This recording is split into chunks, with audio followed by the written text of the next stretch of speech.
Hello, amazing, amazing human beings. I'm so excited to be here with you today and continue our conversation, right? A lot of our students are celebrating Ramadan, and we've got to really dig a little deeper into what Ramadan means to our students and to their families. I also want to touch base on Easter. We just came off of vacation, and a lot of us in our school community and our family celebrated Easter. And it's a really special holiday. It's a holiday I know that I celebrate, and it's a Christian holiday that celebrates the belief in the resurrection of Jesus Christ. And this is really a holiday that's celebrated, and we usually get Easter like week off. Like our spring break usually falls around the Easter time because we have a Good Friday, and then that leads into Easter Sunday. So I found a really sweet book called what is it called? I think it's called, let me get the book name for you again, Chicken Sunday by Patricia Polacco. And it's a sweet book about children, this grandma's grandchildren, but not necessarily her birth grandchildren, just children that she kind of spends Sundays with, that want to get a really sweet Easter Sunday hat. And I think it's a really great story, and I want to share with you, and I hope that you like it.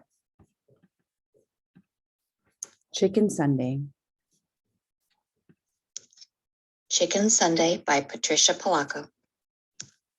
To Stuart Grinnell, Washington, with love. Stuart and Winston were my neighbors. They were my brothers by a solemn ceremony we had performed in their backyard one summer. They weren't the same religion as I was. They were Baptists. Their grandma, Eula May Walker, was my grandma now. My babushka had died 2 summers before. Sometimes my mother let me go to church on Sunday with them. How we loved to hear Miss Eula sing. She had a voice like slow thunder and sweet rain.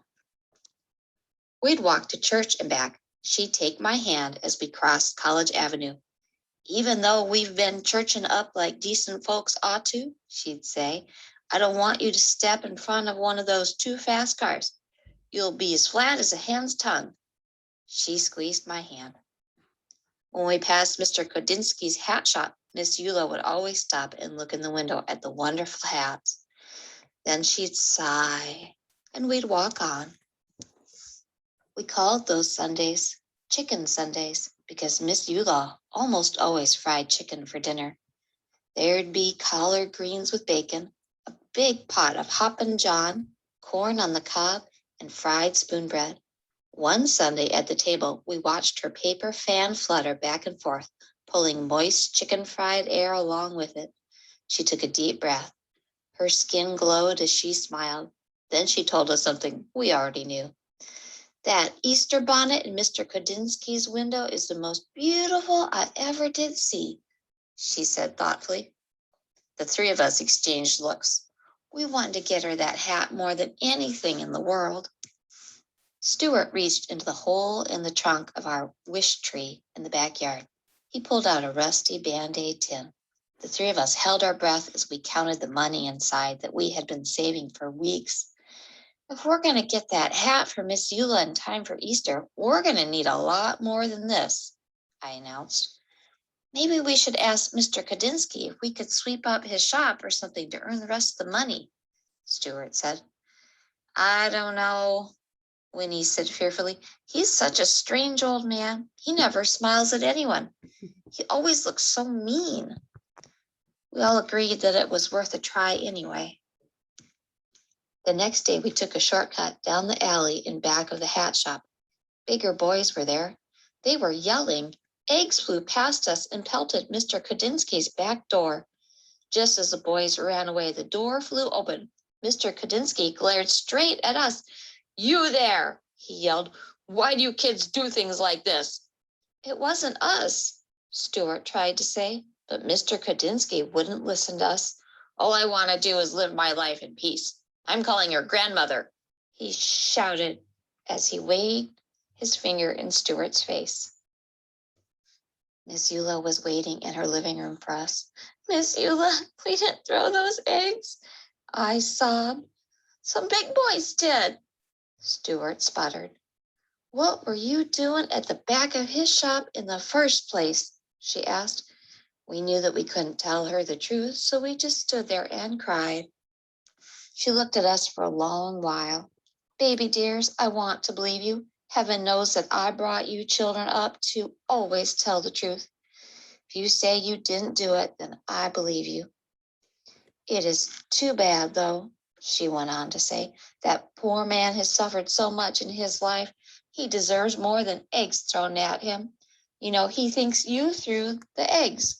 You have to show him that you are good people. You have to change his mind somehow. In my kitchen the next day, we thought and thought. How can we win him over when he thinks that we threw those eggs? Stuart asked. He doesn't even like us, Winston chirped. Eggs, I said quietly. Eggs? Stuart asked. Eggs, I screamed. I went to the kitchen drawer and took out a lump of beeswax, a candle, a small funnel with a wooden handle, and some packets of yellow, red, and black dye. Mom helped me show the boys how to decorate eggs the way my bubby had taught us, the way they do it in the old country. We made designs on the eggshells with hot wax, then dyed them, and finally melted the wax patterns off. We put the eggs in a basket and, even though we were afraid, marched into Mr. Kodinsky's shop and put them on the counter. He raised his eyebrows and glowered at us. Then his eyes dropped to the basket. Spasiba, he said softly. That means thank you in Russian. Pasanki eggs, he said as he looked closely. I haven't seen these since I left my homeland. We didn't throw those eggs at your door, Mr. Kodinsky, we told him. He looked at us for a minute. Well then, you have great courage to be here. Chutzpah, you have chutzpah. Then his eyes glistened and his mouth curled into a warm smile. Come, have some tea with me. We spent the whole afternoon talking together, having poppy seed cake and strong tea.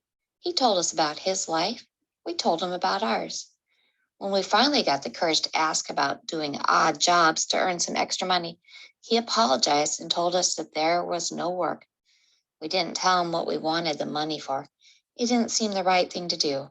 Our hearts sank.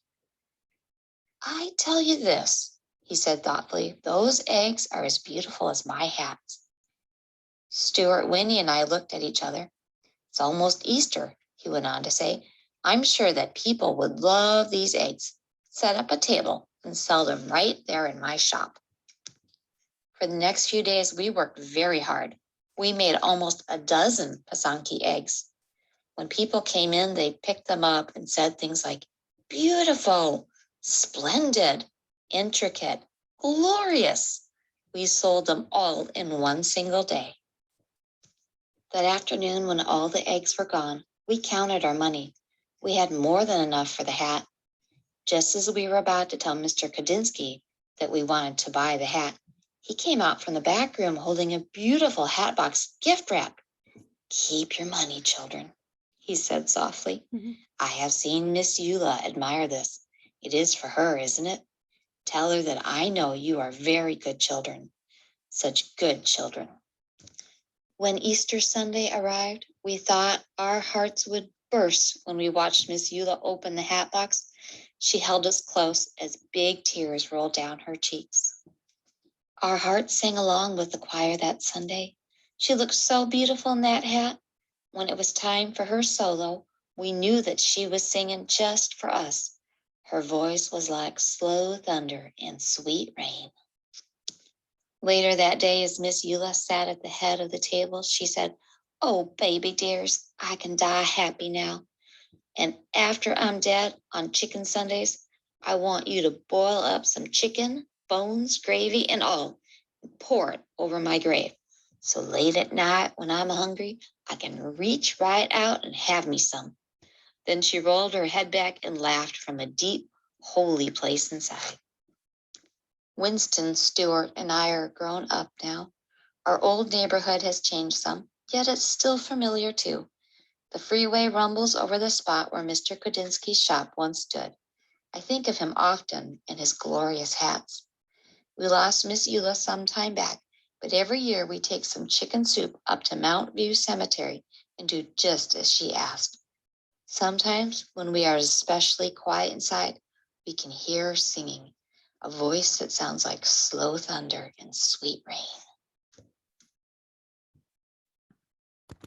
I love this story, and I especially love it because for Easter Sunday, at least I know for my family, it is a time where I remember as a little girl getting dressed up and putting on my mom used to put on little hats on me. We used to go to church together, and it was just a great time to celebrate family and love. Um, and I think about how we can learn about all these different traditions or religions or holidays and really be able to understand each other, right? Kind of speak that language of love.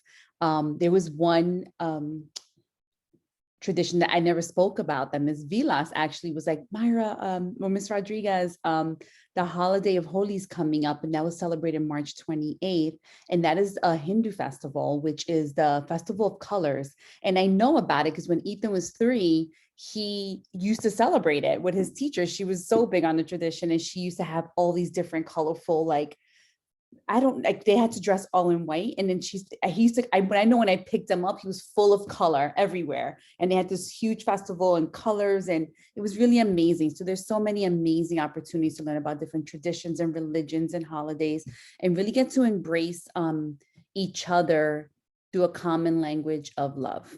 So I hope you have a super duper amazing day.